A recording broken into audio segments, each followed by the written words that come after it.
உங்கள் அபிமான அனந்தலை வாழ் ஜோதிடர் வேலாயுதத்தின் நன்றி கலந்த வணக்கத்தை தெரிவிச்சுக்கிறேன். இந்த பதிவு எதுக்கானா, வருகின்ற தமிழ் புத்தாண்டு எவ்வாறு இருக்க போது, இதுவரைக்கும் நாம் விசுவாவச வருடத்தை கடந்திருந்தோம். இந்த சித்திரை முதல் தேதியிலிருந்து நாம் தொடங்குகின்ற ஆண்டு பராபவ ஆண்டு, மங்களகரமான பராபவ ஆண்டு. செவ்வாய்க்கிழமை பிறக்குது. வாழ்க்கையில் நம்மளுக்கு இந்த மேஷம் முதல் மீனம் வரைக்கும் மாற்றங்கள் எவ்வாறு கொடுக்க போகிறார் இறைவன், இந்த கிரகங்களை வச்சு தான் நாம் சொல்ல முடியும். ஜோசிகாரில் யாராக இருந்தாலும், ஜோதிடர் அனைவரும் சரி, யாராக இருந்தாலும் சரி, இந்த வார்த்தையை நாம் சொல்கிறோன்னா கிரகங்களை வைத்து தான் இந்த தமிழ் புத்தாண்டு என்று சொல்லக்கூடிய அமைப்பை நாம் காணப்போகிறோம். இதில் கிரகங்கள் அமர்ந்திருக்கும் இடம், இந்த பராபவ ஆண்டில் கிரகங்கள் அமர்ந்திருக்கும் இடத்தை பார்க்கணும் முதல்ல. ஏன்னா ஒளி பெற்ற கிரகம் என்று சொல்லக்கூடிய அமைப்பை சூரியன் சந்திரன் என்று சொல்லக்கூடிய அமைப்புகளும், அதுவும் இல்லாமல் பெரிய டான் கிரகங்கள் என்று சொல்லக்கூடிய சனி பகவான் ராகு கேதுக்களுடைய பெயர்ச்சியும் இந்த ஆண்டில் நம்மளுக்கு இருக்குது. முக்கிய தருணமே குரு பகவானுடைய பெயர்ச்சி வைகாசி மாதம் என்று சொல்லக்கூடிய அமைப்பில் கிரகங்களுடைய மாற்றம் என்று சொல்ல கடகராசிக்கு போகிறாரு. அதே போல் 11வது மாதம் ஐப்பசி மாதம் ராகு கேதுக்களுடைய பயிற்சியும் நாம் வைத்து தான் இந்த சித்தரை தொடங்கி பங்குனி முடிய நாம் சொல்ல முடியும். அடுத்த ஆண்டு 2027 பங்குனி முடிய நம்ம வாழ்வாதாரம் எவ்வாறு இருக்கும், இதில் நல்ல நல்ல மாற்றங்களை கொடுக்க போதா, ஏற்றம் தருப்பதா, கிரகங்கள் அமர்ந்திருக்கும் இடம் என்று சொல்லக்கூடிய அமைப்பை பார்க்கும் பொழுதெல்லாம் நமக்கு ராசிகள், அதாவது காலபுருஷ தத்துவத்தின் முதல் ராசி என்று சொல்லக்கூடிய சூரிய பகவான் அங்கே உச்சம் பெற்று சுக்கிரனோட சம்பந்தப்படுறார். மேஷத்திலே 2ஆம் இடத்துல யாரும் இல்லை. 3ஆம் இடம் என்று சொல்லக்கூடிய மிதுனத்தில் குரு பகவான் அமர்ந்திருக்கார். அதுவும் இல்லாமல் சிம்மத்தில் கேது பகவானும். இந்த முக்கிய தருணமே இந்த இடத்துல யாரானா அந்த ராகு பகவான். அவர் காலபுருஷ தத்துவத்துக்கு 11ஆம் இடத்தில், அதாவது கும்பராசியில் வீட்டிருக்கார். அவருடன் சந்திரனும் அங்கே கூடியிருக்கிறார். முக்கிய தருணம், அதைவிட முக்கிய தருணம் என்று சொல்லக்கூடிய காலபுருஷ தத்துவத்துக்கு 12ஆம் இடம் என்று சொல்லக்கூடிய சனி பகவான், செவ்வாய் பகவான், புதன் பகவான் நீச்சகதி பெற்று நீச்ச பங்கத்துக்கு பரிவர்த்தனை யோகம் பெற்று, அதாவது எப்படி சொன்னால் ஆட்சிக்கு இணையான பலம் பெறுகின்ற காலம். அவர் நீச்சமே பெற்றாலும் இந்த நேரத்தில் பரிவர்த்தனை யோகம் பெறுகின்ற காலம். புதனோட வீட்டில் குரு பகவான் அமர்ந்திருப்பதும் பரிவர்த்தனை யோகம் பெறுகின்ற காலமாகவும் இந்த ஆண்டு பிறக்குது. ஒவ்வொரு நாளும் ஒவ்வொரு வருடமும் யார் யார் எதிர்பார்த்துருக்காங்க, இந்த மேசராசிக்காரர் மீனராசிக்காரர் யாராக இருக்கும், இந்த கிரகங்களை வைத்து நாம் பார்க்க போகிறோம், விரிவாக பார்க்கலாம். வணக்கம். கன்னி ராசிக்கு இந்த பராபவ ஆண்டு எவ்வாறு இருக்க போகுது, தமிழ் புத்தாண்டு. அதாவது எப்படி சொல்கிறதுன்னா, கன்னிராசிக்காரங்களுக்கு எங்களால் பதில் சொல்ல முடியாத ஒரு நிலைமையை வாழ்ந்து கொண்டு இருக்கிறாங்க. அவங்களுக்கு நல்லது சொல்கிறதா கெட்டது சொல்கிறதா சில பேர் எங்கிட்ட ஃபோன் பண்ணி கூட பேசுகிறாங்க. ஏன் சாமி இந்த வீடியோலாம் போடுறீங்க, தயவு செய்து போடாத நிறுத்துருங்க அப்படிங்களோ. ஏன்னா அந்தளவுக்கு தாக்கத்தை கொடுத்து தசாபுத்தி மட்டும் கொஞ்சம் சரியில்லைன்னா இவங்களால் வாழ்வில் மாற்றத்தை கொடுக்கக்கூடிய அமைப்புகளே இல்லாமல் போயிடும். எங்கு சென்றாலும் தடை தாமதம் போட்டி பொறாமை எல்லாம் ஒரு மனிதனை புரட்டி போட்டு அடிக்கின்ற காலம் என்று சொன்னால் அந்த பகவானுடைய பார்வை சம சத்ம பார்வை என்று சொல்லக்கூடிய அமைப்பு. 7ஆம் பார்வை நேரடி பார்வை. சனி பகவான் ஒருத்தரை பார்த்தாருன்னா அப்படியே அடித்து தூள் பண்ணிடுவார். மேலிருந்து கீழ் விழுகின்ற பாக்கியம் எல்லாம் கொடுத்துருவார். அதெல்லாம் எதுவுமே சொல்லவே முடியாது.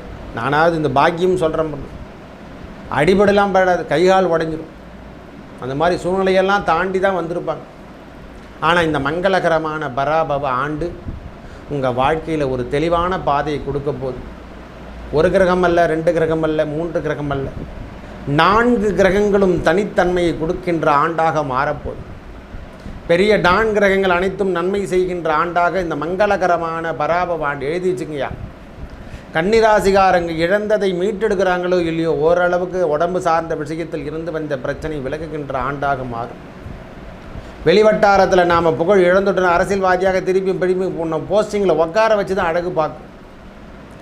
மக்கள் பணி என்று சொல்லக்கூடிய அமைப்பு தனக்கும் அவருக்கும் சம்மந்தம் இருக்கும். ஆனால் நாம் வேலை செய்கிற மாதிரி ஒரு குணத்துக்கு நாம் போய்டும். ஆக மொத்த நம்மளை தாக்குகின்ற எந்த விஷயத்தையும் இனிமேல் தனிமை தாழ்ந்த விஷயங்கள் இனிமேல் இருக்காது. கணவன் மனைவி உறவில் இருந்து வந்த பிரச்சனை, குடும்பத்தில் ஏற்பட்டு வந்த பிரச்சனை, சொத்துக்களில் ஏற்பட்டு வந்த, வியாபாரத்தில் வந்த பிரச்சனை, குடும்பத்தில் கடன் பிரச்சனை, நோய் பிரச்சனை எல்லாம் தலைவிரித்து பண்காடிச்சு. வாழ்க்கையில் நான் தேடுகின்ற காலம் என்பது எல்லாமே என்னை பண்ணிடுச்சுன்னு சொல்கிறவங்கெல்லாம் எத்தனையோ பேர் கன்னிராசிக்கார். சில பேர் வெளியூர் மாற்றம் என்று சொல்லக்கூடிய வெளியூர் வெளிநாடு எல்லாத்தையும் தூக்கி அடிச்சிருக்கும். ஏன் இந்த மாதிரி வாழ்க்கை, நல்லவன் யார் கெட்டவன் யார் என்று சொல்லக்கூடிய அமைப்பை இந்த 2 வருடங்கள் அவங்க பார்த்துருப்பாங்க. இனி வருகின்ற இந்த மங்களகரமான பராபவ ஆண்டு குரு பகவான் 11ஆம் இடம் என்று சொல்லக்கூடிய லாபஸ்தானத்தில் அமர்ந்திருந்து வைகாசி மாதம் ஸ்தானபலகம் பெறுகின்ற அமைப்பை தரப்போகிறார். அந்த கண்டக சனியே மாற்றுகின்ற தன்மை குரு பகவானுக்கு வலிமை 2 பேருக்கு உண்டு. சரிசம் என்று சொல்லக்கூடிய அமைப்பு யாருன்னா சனியை போல தான் அந்த பகவான் அமைப்பு எங்கே அமர்றாரோ அந்த வீட்டுக்கு ஏற்றால் போல் மாறுவார். இதுக்கு முன்னே ஆட்சி பெற்று காணப்பட்டிருந்தார். இப்போ 7ஆம் இடத்தில் அமர்கின்றார். அந்த அமர்ந்திருந்த பாதையில் இப்போ குருவோட பார்வை 9ஆம் பார்வை அவரை பார்க்கப்பட்டு சிறப்பு பார்வை. இனி கெடுதலாக செய்து வந்த வேலைகள் அனைத்தும் நன்மையாக மாறப்போகுது. ஐயா சொத்துக்காக வீட்டை விட்டுட்டேன், குடும்பஸ்தானத்தில் விஷயம் பிரச்சனை எல்லாத்தையும் பிரிச்சுட்டு வந்துட்டேயா, கணவன் மனைவி டைவர்ஸ் வரைக்கும் போயிட்டேயா, நாங்கள் கோர்ட்டில் போயிட்டு நிற்குது என் பிரச்சனை. மனம் மாறுகின்ற தருணமாக இந்த காலம் கொடுக்கும். யாரும் வாழ்ந்தவர் இல்லை வீழ்ந்தவர் இல்லை என்று சொன்னால் அது பகவானுடைய அமைப்பு மட்டும்தான். 30 ஆண்டுகள் ஒன்றா சேர்ந்து வாழ்ந்தவங்கலாம் பெரிய விஷயம். ஏன் அந்த 60 வயது வரைக்கும் போட்டு நம்மளுக்கு என்ன சொல்லுவாங்கன்னா பெரிய திருப்பி ஒரு திருமண கோலத்தை கொடுக்குறாங்க.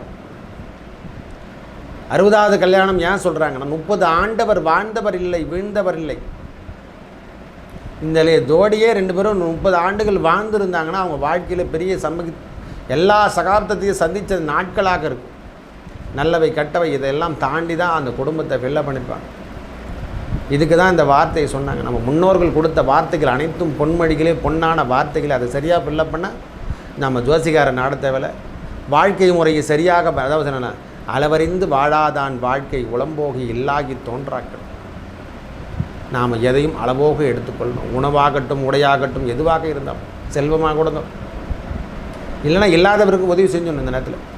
அப்போது நம்ம கெடுதலான காலத்தில் நாம் இந்த நன்மையெல்லாம் பெறுவோம். நம்மளுக்கு சனி பகவான் யார், அவர் யார் எப்படியாப்பட்டால் நாம் இதெல்லாம் தெரிஞ்சுக்கணும். முதல்ல அது தெரிஞ்சுக்கினா தான் நட்பாக இருந்தாலும் கூட சாமி அவர் கொடுக்கின்ற பாகம் எதுவாக இருந்தாலும் தண்டைனா தண்டனை தான், கொடுக்கலனா கொடுக்கல தான்.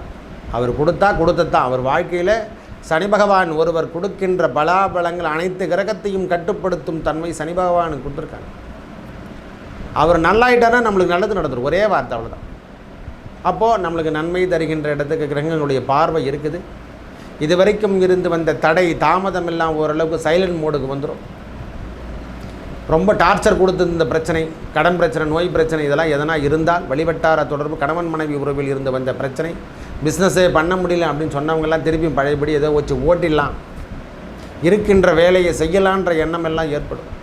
சில பேருக்கு திடீர் போஸ்டிங், ப்ரொமோஷன், அரசியல் சாலையில் ஈடுபடுத்து, இந்த மாதிரி விஷயங்கள் எல்லாமே வேகமாக நடைபெறுகின்ற அமைப்பாக இந்த வைகாசி மாதத்துலேருந்து அவங்களுக்கு ஃபில்லப் பண்ணும்.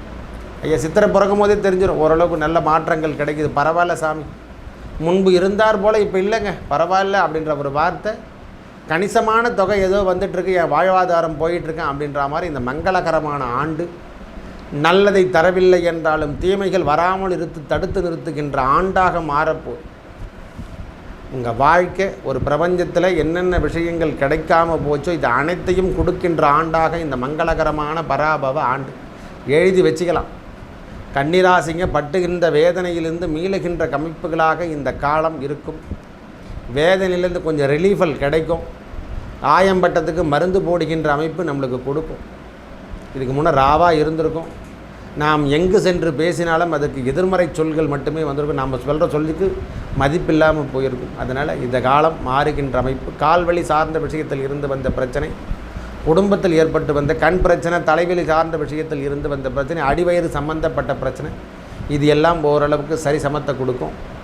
பெரியவங்க யாருனா இருந்தாங்கன்னா, தாயாரோ தந்தையாரோ யாருனா இருந்தாங்கன்னா அவங்க உடல்நலத்தில் மட்டும் கொஞ்சம் அக்கறை எடுத்துக்குங்க. ஏன்னா கர்மகாரகன் பார்க்குறாரு. அவருடைய பார்வை என்று சொன்னால் அது மிகைப்படுத்த முடியாத காலம். கணவன் சார்ந்த விஷயமும் மனைவி சார்ந்த விஷயமும் யாராக, கணவன் மனைவி உறவுகளிலும் உடல்நலத்திலையும் நாம் அக்கறை எடுத்துக்கக்கூடிய ஆண்டு. எல்லாத்துலேயும் ஒரு சரிசமம் அப்படின்ற மாதிரி ஓரளவுக்கு நாம் இந்த நேரத்தில் அக்கறை எடுத்துக்கக்கூடிய காலமாக வருது. பிள்ளைகள் விஷயத்தில் ஏற்பட்டு வந்த தொல்லைகள் இந்த ஆண்டு விலகும். பிள்ளைகள் சார்ந்த விஷயமும் சொல்லும், பிள்ளை திருமணமோ இது மாதிரி விஷயங்கள் எதனா தடை தாமதம் கொடுத்துருந்தா அதெல்லாம் விரைவாக நடைபெற்று உங்கள் திருமண வாழ்க்கையில் ஏற்பட்டு வந்த சகிப்புத்தன்மை, சார்ந்த விஷயங்கள், குடும்பத்தில் ஏற்பட்டு வந்த பிரிவினைகள், சொத்து பிரச்சனை, இந்த மாதிரி விஷயங்கள்லாம் இதெல்லாம் வெளியே சென்று நீங்கள் ஓரளவுக்கு திருப்தி தருகின்ற அமைப்புக்கு சென்று விடுவீர்கள்.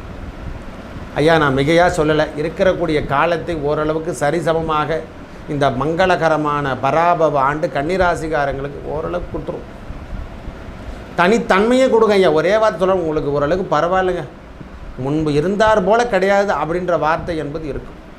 நல்லவை அனைத்தும் வந்து சேரும், நல்லதே நடக்கும். நன்றி, வணக்கம்.